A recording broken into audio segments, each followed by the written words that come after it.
देश की नेता राहुल गांधी गारी नायकत्व जय कांग्रेस जय कांग्रेस।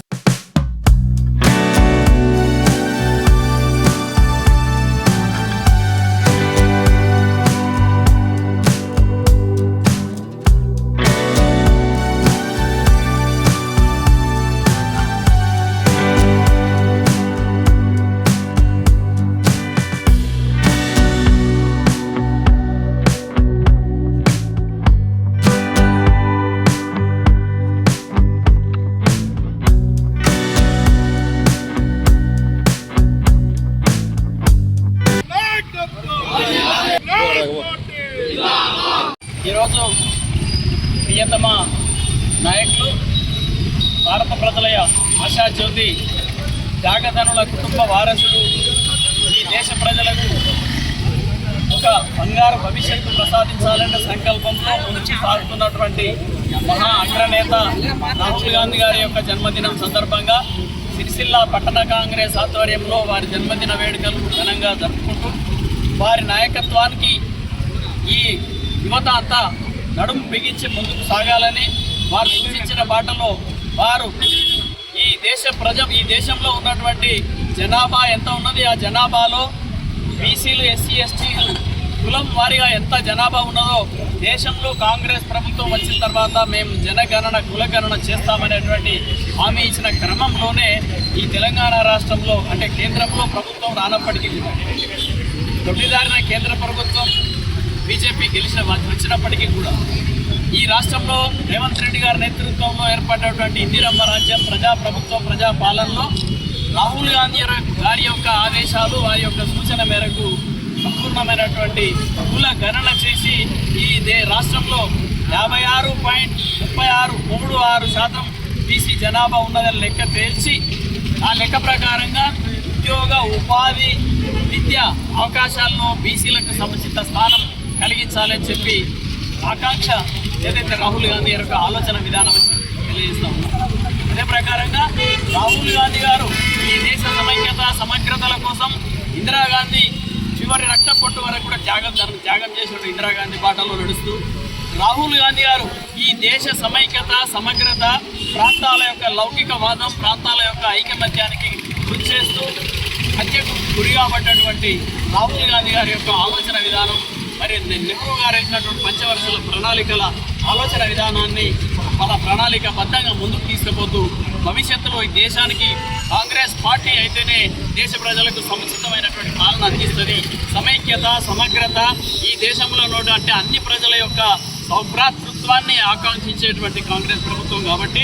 కాంగ్రెస్ పార్టీ ఏదైతే ఇప్పుడు మన రాష్ట్రంలో రాహుల్ గాంధీ వారి ప్రభుత్వం చేస్తున్నటువంటి కృషి ఇది సంపూర్ణంగా రాహుల్ గాంధీ గారి యొక్క ఆదేశాలు రాహుల్ గాంధీ గారి యొక్క ఆలోచన విధానం. అదే ప్రకారంగా దేశంలో ఈనాడు ఉన్నటువంటి బీజేపీ ప్రభుత్వం మోడీ గారు తప్పని పరిస్థితుల్లో తప్పకుండా కులగణన జనగణన జనాభా లెక్కల సేకరణ ఏదైతే 10 సంవత్సరాల కోసం చేస్తారో అదే ప్రకారంగా జనగణనలో కులగణన కూడా చేయాలి. మరి దేశంలో ఉన్నటువంటి బీసీల సంఖ్య అత్యధిక ఉన్నది కాబట్టి మరి మాకెంతో మేమెంతో మాకంతా అంటే మీరెంతో మీకంతా అనేటువంటి డిమాండ్తోని ప్రజలంతా ఉండాలని అప్పుడు భారత్ జోడో యాత్రలో ఇచ్చినటువంటి సంకల్పానికి అనుగుణంగా ఈరోజు తప్పని పరిస్థితుల్లో మోడీ గారు కూడా కులగణనలో మన దేశ జనాభా గణనలో కులగణన కూడా చేపట్టాలని చేసిన ఘనత రాహుల్ గాంధీ గారు ఇచ్చినటువంటి సూచన వారి యొక్క త్యాగం వారి యొక్క ఆలోచన విధానం తెలియజేస్తూ ఈ దేశ యువత రాజన్న సిరిసిల్ల జిల్లాలో ఉన్నటువంటి యువత కానీ అందరూ కూడా వారిని ఆదర్శంగా తీసుకొని వారి యొక్క ఆలోచన విధానాన్ని ఆదర్శంగా తీసుకొని కాంగ్రెస్ పార్టీ పట్ల రాహుల్ గాంధీ గారి నాయకత్వంలో రేవంత్ రెడ్డి గారి నాయకత్వంలో బీసీ బిడ్డ మహేష్ గౌడ్ గారు రాష్ట్ర కాంగ్రెస్ రథసారథిగా ఉన్నారు. వారి నాయకత్వంలో ఈ రాష్ట్రాన్ని ఇంకా ముందుకు తీసుకెళ్ళడానికి అందరం చేయి కలిపి నడుము ముగించి ముందుకు సాగాలని చెప్పి ఈ సందర్భంగా కోరుకుంటూ మరొక మారు రాహుల్ గాంధీ గారికి జన్మదిన వేడుకలు శుభాకాంక్షలు తెలుపుతున్నాను. రాహుల్ గాంధీ గారి జన్మదిన శుభ సందర్భంగా ఈరోజు సిరిసిల్ల పట్టణ కాంగ్రెస్ నుండి మేమందరం ఈ జన్మదిన శుభాకాంక్షలు పాల్గొని వారికి ఆ దేవుడు ఇలాగే ముందేళ్ళ ఆయుష్ కొడుతూ వారు ఏదైతే భారత జోడో యాత్రలో చేపట్టించిన ఆ యాత్ర కన్యాకుమారి నుండి కాశ్మీర్ వరకు చేసిన పాదయాత్రలో నాకు ఒక విషయాన్ని మాకు స్ఫూర్తినిచ్చిన వారి అడుగుజాడల్లో మా ముఖ్యమంత్రి రేవంత్ రెడ్డి గారు మొట్టమొదటిసారిగానే మన రాష్ట్రంలో బీసీ కులగణన, బీసీ రిజర్వేషన్స్ ఇవన్నీ ఏర్పాటు చేసి ఇంకా అభివృద్ధి కార్యక్రమాలు చేసుకుంటూ కాంగ్రెస్ పార్టీ అధ్యక్షుడు వైఎస్ కుమార్ గారు అంతా ఒక సమన్వయంతో ఉంటున్న ఈ శుభ సందర్భంగా మరొక్కసారి వారికి జన్మదిన శుభాకాంక్షలు చెప్తున్నాను. భావి ప్రధాని రాహుల్ గాంధీ గారి యొక్క జన్మదిన వేడుకలు సిరిసిల్ల పట్టణ కాంగ్రెస్ ఆధ్వర్యంలో జరుపుకుంటున్నాము. వారు రాజకీయాలకు వచ్చిన వెంటనే అమేథీ నుంచి ఎంపీగా ఉండి 2 సార్లు యూపీపై ప్రభుత్వం ఉన్నా దానికి అధ్యక్షులైనటువంటి శ్రీమతి సోనియా గాంధీ గారు యూపీఐ చైర్పర్సన్గా ఉన్నా వారికి సోనియా గాంధీ గారు కానీ రాహుల్ గాంధీ గారు కానీ ప్రధానమంత్రి పదవి తీసుకోమని అన్నప్పటికీ వారు పదవిని తృణప్రాయంగా త్యజించి ప్రజల కోసమే పాటుపడాలని, ప్రజల సేవలో ఉండాలని, ఇంకా నేను విద్యనభ్యసిస్తున్నటువంటి విద్యార్థిగానే ఉంటూ రాజకీయాలను మొదలు పట్టించి దేశ భవిష్యత్తు కోసం పాటుపడతానన్నటువంటి గొప్ప నాయకుడు రాహుల్ గాంధీ గారు. భారత్ జోడో యాత్ర ద్వారా భారతదేశంలోనే కాకుండా ప్రపంచ దృష్టిని ఆకర్షించినటువంటి వ్యక్తి, మహనీయుడు. ఆయన అడుగుజాడల్లో ఈనాటి ముఖ్యమంత్రి గౌరవనీయులు యనమల రేవంత్ రెడ్డి గారు కాంగ్రెస్ పార్టీ సారథ్యం వహించి ఒక కాంగ్రెస్ పార్టీని అధికారంలో తెచ్చినటువంటి మహనీయుడు రేవంత్ రెడ్డి గారు. వారు అడుగుజాడల్లోనే వారి యొక్క మాట ప్రకారము వారు ఇచ్చినటువంటి హామీలను నెరవేర్చుకుంటూ తెలంగాణ భారతదేశంలోనే ఆదరణ రాష్ట్రంగా నిలిచినటువంటి మహానుభావుడు మన రేవంత్ రెడ్డి గారు. వారు చేసినటువంటి కృషి అభినందనీయము. ఏదైతే యువతకు ఉద్యోగావకాశాలు కల్పించాలని, ఆ ఉద్యోగావకాశాలు ఎట్లయితే బాగుంటుందనే ఆలోచనతోని స్కిల్ యూనివర్సిటీ కానీ, ఏదైతే ఇతరత్ర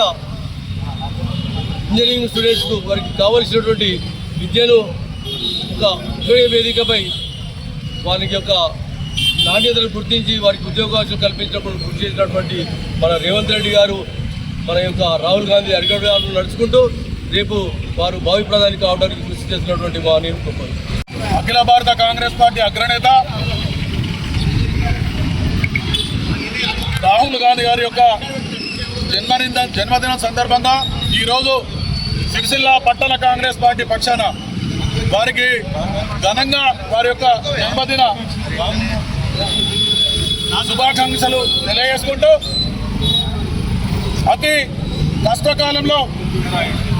రాజకీయాలకు వచ్చి వారి యొక్క నానమ్మ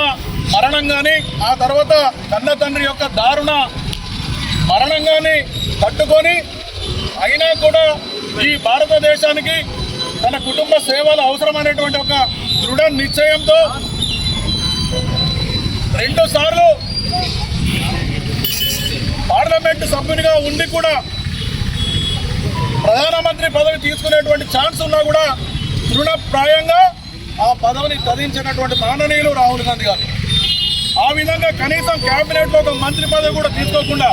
ఆ రోజు ఉన్నటువంటి ప్రధానమంత్రి మన్మోహన్ సింగ్ గారికి ఈరోజు జాతీయ ఉపాధి హామీ పథకం ఏదైతే భారతదేశంలో పేదలకు వర్తిస్తున్నదో అది ఆనాడు రాహుల్ గాంధీ గారి యొక్క ఆలోచన విధానం వచ్చినటువంటి ఆ యొక్క పథకం ఈరోజు ప్రతి గ్రామంలో జాతీయ ఉపాధి పథకం ద్వారా ఎన్నో కోట్ల కుటుంబాలు ఇలా వారి యొక్క పథకం ద్వారా లబ్ధి పొందుతూ ఉన్నారు. ఈ విధంగా మొన్నటికి మొన్న కన్యాకుమారి నుంచి కాశ్మీర్ వరకు చేసినటువంటి ఏదైతే పాదయాత్రలో ఈ దేశంలో కంపల్సరీ అవసరం జనగణనలో కులగణన అవసరం అనేటువంటి ఒక విషయాన్ని బృహత్తరమైనటువంటి కార్యక్రమాన్ని తీసుకొని ఇవాళ దాన్ని మన తెలంగాణలో జనగణనలో కులగణన చేసి ఇలా కేంద్రానికి పంపించి కేంద్రం కూడా తప్పని పరిస్థితిలో కులగణన చేసేటువంటి కార్యక్రమాన్ని మెడలోకి తీసుకొచ్చినటువంటి ఘనత ఇలా రాహుల్ గాంధీ గారు. ఈ విధంగా వారు ఏదైతే చెప్పారో, ఏదైతే కాంగ్రెస్ పార్టీ ఎక్కడ ఏ రాష్ట్రంలో అధికారం వచ్చినా కూడా 2 లక్షల రుణమాఫీ చేస్తామన్నటువంటి ఆలోచన విధానం ఆ రోజు రాహుల్ గాంధీ గారిది. బీసీ నినాదం కానీ ఇలా 42% రిజర్వేషన్ బీసీ కల్పించినటువంటి కార్యక్రమం కూడా రాహుల్ గాంధీ గారి యొక్క ఆలోచన విధానం. ఈ విధంగా భారతదేశానికి ఏవైతే ముఖ్యమైనటువంటి కార్యక్రమాలు బీద బడుగు బలహీన వర్గాలకు స్త్రీలకు కావాల్సినటువంటి కార్యక్రమాలు ఏవైతున్నాయో వారి ఆలోచన విధానం నుంచి వచ్చినటువంటి విధానాలే. దానిని ఇవాళ రేవంత్ రెడ్డి గారు, మన ప్రియతమ ముఖ్యమంత్రి గారు రేవంత్ రెడ్డి గారు కాంగ్రెస్ ప్రభుత్వ ఆధ్వర్యంలో మా యొక్క ఏవైతే చెప్పినామో అవన్నీ కూడా అమలు చేస్తూ పోతున్నటువంటి పరిస్థితిలో మేమందరం కూడా కాంగ్రెస్ పార్టీకి ఒక బాటలో ఉండి రాహుల్ గాంధీ బాటలో నడుస్తామని తెలియజేసుకుంటూ మరొకసారి సిరిసిల్ల కాంగ్రెస్ పార్టీ పక్షాన రాహుల్ గాంధీ గారికి ఆ దేవుడు ఇంకా చేసేటువంటి శక్తిని కలిగించాలని కోరుకుంటూ వారికి జన్మదిన శుభాకాంక్షలు.